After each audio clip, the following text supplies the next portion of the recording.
নবী সাল্লাল্লাহু আলাইহি ওয়াসাল্লাম বলেছেন যে এই দোয়া পড়ার পরে যদি কেউ সকালে পড়ে রাত্রের আগে মারা যায় জান্নাতে চলে যাবে। রাতে পড়ে সকালের আগে ইন্তেকাল করলে জান্নাতে চলে যাবে।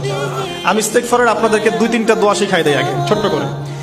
1 নাম্বার, যারা একটু পড়াশোনা করেন মাশাআল্লাহ তারা এইটা পড়বেন, সাইয়্যিদুল ইস্তেগফার। সাইয়্যিদুল ইস্তেগফার আমার সাথে বলবেন, আল্লাহুম্মা আনতা রাব্বি লা ইলাহা ইল্লা আনতা খলাকতানি আনা আবদুক ওয়া আনা আলা আহদিক ওয়া ওয়া'দিকা মাসতাতা'ত আউযু বিকা মিন শাররি মা সানা'ত আবুউ লাক বিনি'মাতিকা আলাইয়া ওয়া আবুউ বিযানবি ফাগফিরলি ফাইন্নাহু লা ইয়াগফিরুয যুনুবা ইল্লা আনতা।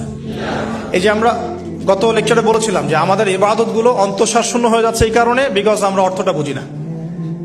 এই যে দোয়াটা আপনি করলেন, নবী সাল্লাল্লাহু আলাইহি ওয়াসাল্লাম বলেছেন যে এই দোয়া পড়ার পরে যদি কেউ সকালে পড়ে রাত্রের আগে মারা যায় জান্নাতে চলে যাবে।